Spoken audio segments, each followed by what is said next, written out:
how did we get negative 1, 3 then, given what we talked about for a domain? Because you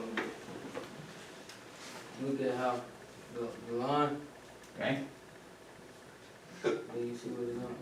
What's our lowest y value?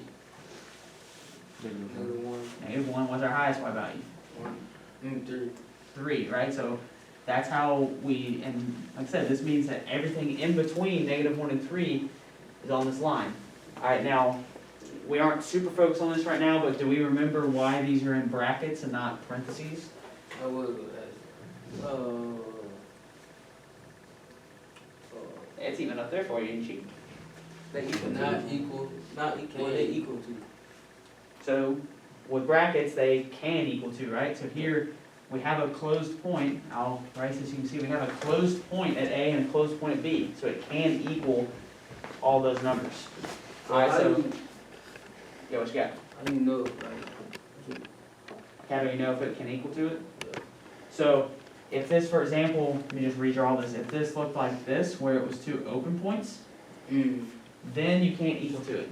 It has to be that closed point for you to be able to equal to it. So if you see something like this where it's an open point, that's when you use a parentheses. Or the number infinity. Can you ever equal infinity? no. No. So if you see infinity, it'll always be a parentheses. CJ, So does like that kind of make sense for domain and range? So if it had arrows, Yes, that's a perfect example. So if this kept going, you saw an arrow, it'd be going to infinity. And once you see infinity, it'd be a parenthesis instead of a bracket. Those are all good questions. What else? What other questions do we have?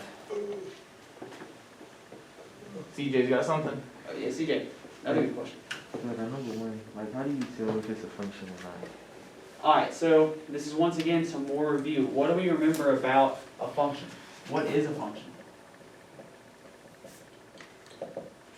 Make the equation. Is that a function or that's a solution. it's a solution? Alright, so what do we remember about a function? It can be linear. It can be linear, okay, that's a type of function. That's good. Got a rate of change. It's got a rate of change, alright, that depends on what type of function it is. Those are all good things. What defines a function though? Do we remember? The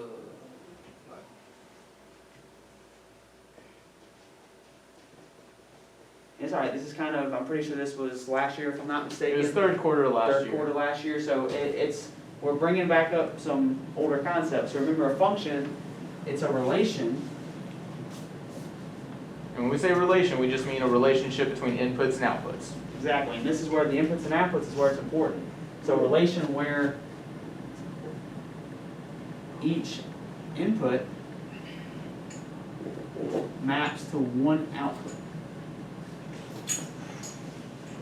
So what does that mean? What does what I just said mean? Each input maps to one output. What does that mean?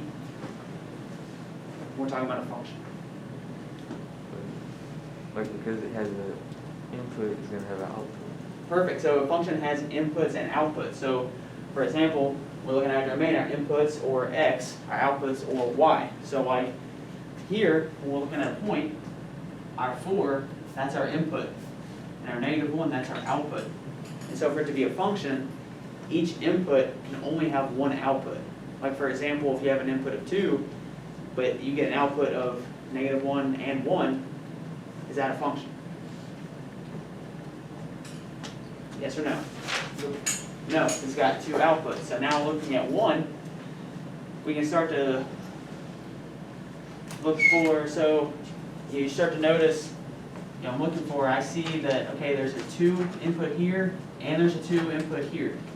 So for 2 and 2. All right, so what does, for this first point, what does 2 map to?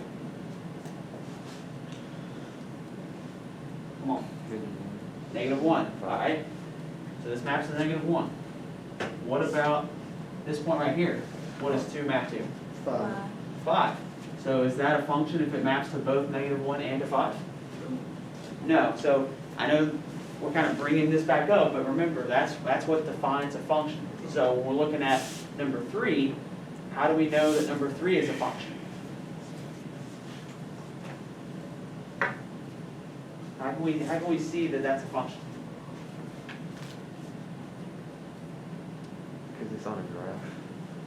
Okay, it's on a graph, but you can have relations on a graph that aren't functions. Is it because of point? This point right here, Yeah. is that defined, this is a function? And then you can see the slope. What do you mean? Um, And so one thing I want to note, when we're looking at a graph, one easy way to tell is that we know that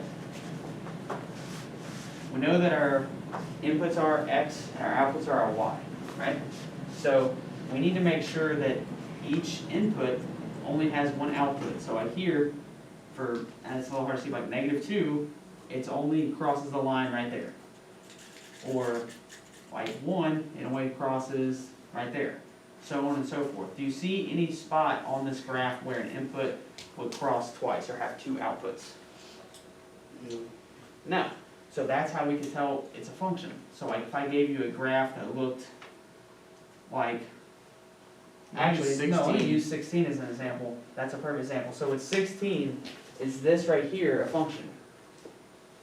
No? Why not? Why?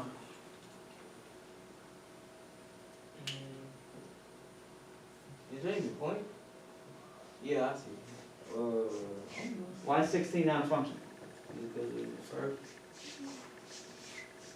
Technically an oval, but what do you like? What does that tell you about why this would not be a function? Kurt going on. Oh, because it's hitting the same point again. Sitting in the same point, and then what?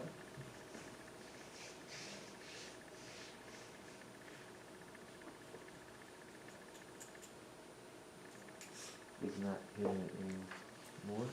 It's not hitting it anymore. So that's a good thought. One thing I want us to focus on, then we're going to move on, is all about inputs and outputs. So, for example, this input of -2, it has an output right here of, I think that's what, 1.9 or so, but it's also got an output down here of -1.9. So see, it crosses it twice when we create a vertical line there. That's all. We also call that the vertical line test. So is this a function if it has both of these outputs for -2? No. So that's kind of what we want to think about when we're looking at functions, and then just remember that domain is all the inputs and range is all the outputs. Those are all good questions though. Are there any other questions before we move on? They're all very good questions.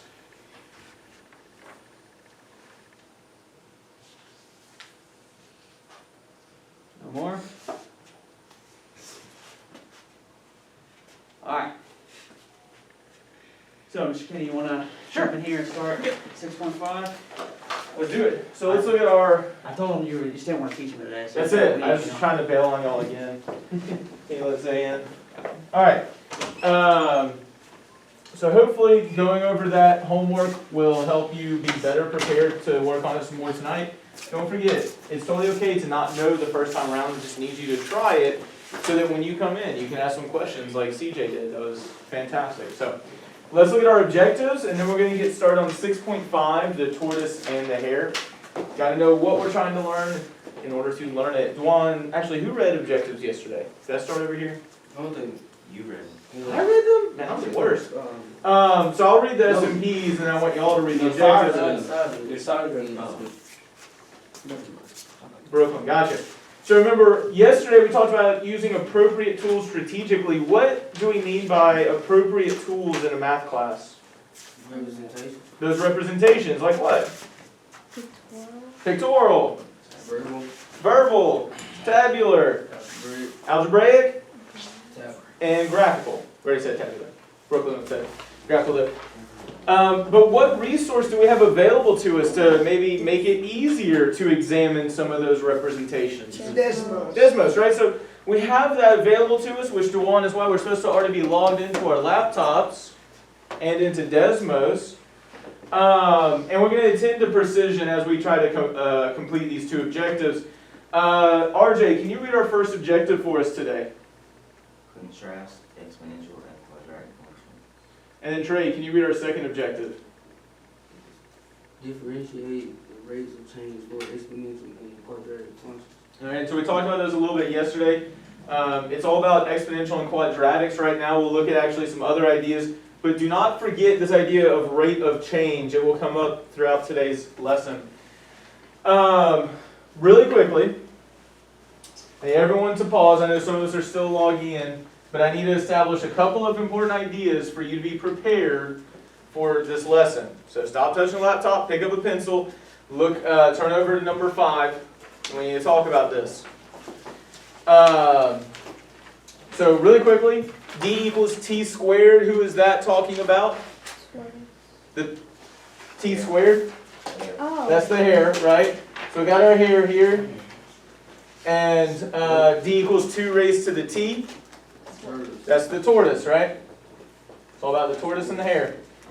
And so you should have already started working through numbers 1 through 4. I believe most groups made a table or made a graph in order to represent what was happening and to understand things. Even if you didn't get very far in numbers 1 through 4, you at least started in Desmos to approach some of those problems. We should be getting to number 5 today. So here's a couple of things that, what are you doing? You got a red mark. Try it still. It sometimes still logs in. Alright. Number 5. Use the properties d equals 2 raised to the t and d equals t squared to explain the speeds of the tortoise and the hare in the following time intervals. What are some key ideas that are being addressed in this prompt that we need to think about? What are the most important words up there?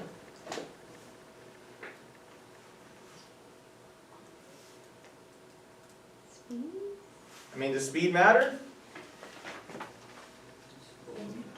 It's even bolded, right? Like they're telling you, hey, we need to pay attention to speed. So really quickly, what do we mean by speed?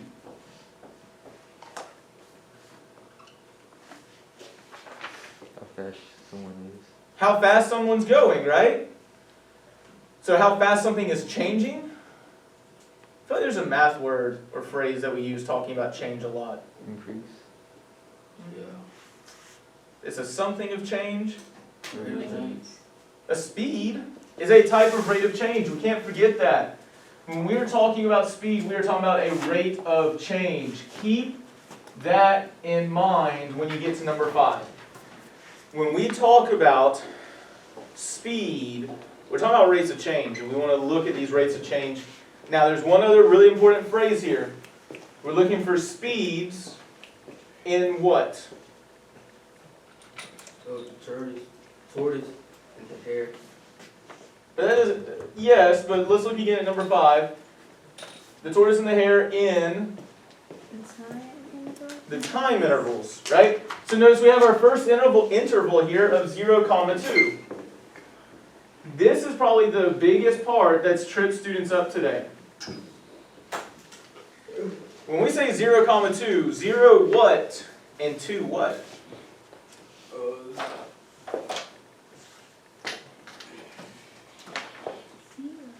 Meters. 0 meters and what? 0 meters, 0 seconds. 2 seconds. So 0 meters, 2 seconds. Any other ideas?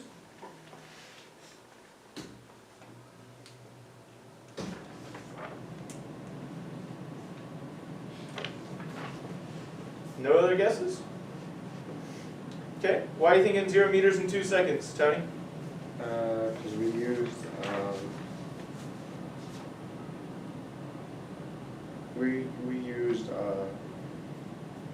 when we graphed it on Desmos, it gave us a point, intersection where we got to seconds and 4 meters. Yeah, I think that was 2, 4, Yeah. wasn't it? Yeah. So And that was a point. But what does it say this is again in the description over there? Animal. An interval. And we talked about interval notation earlier with the homework when we talked about domain and range, right? Yeah. Whether the minimum was the x and the maximum was the x, right? Or it was y and y. Did we have 2 different units though? Or was it 1 unit all the way through? Just one. Just 1. So it should be 0 meters and 2 seconds. And notice how it's an interval, it's not a point. We need to be careful of that. Reread the statement in the problem. Speed. Speeds. Keep reading after that. Time. What type of interval? Time. Time interval. So 0 what? Second. Right. What they're describing here is from 0 seconds to, right? Remember when we do interval notation, that comma in between indicates everything between the minimum and the maximum. So when we say 0, 2, it's from 0 seconds to 2 seconds. And so Tony, you were probably thinking more along the lines of those points, weren't you? Yeah. And so that's why you have to be careful. There's a difference between a point and an interval. And there's one thing that should have told you very clearly from the beginning, that this was not a point. Does anyone see what it is? Bracket. The bracket, the square bracket. That's what Brooklyn was trying to use her hands to show. It's called a square bracket, right? A square bracket is never shown within points, but we do use it within interval notation. Okay. Because again, we can equal or include that value, or we cannot equal and include that value. But that was an important detail that a lot of students missed earlier. So, at this point, continue working on numbers 1 through 4. We're going to try to take the last 10 to 15 minutes to talk through some of these problems, but we need to get through numbers 1 through 4 first. After you do that, you can move on to number 5.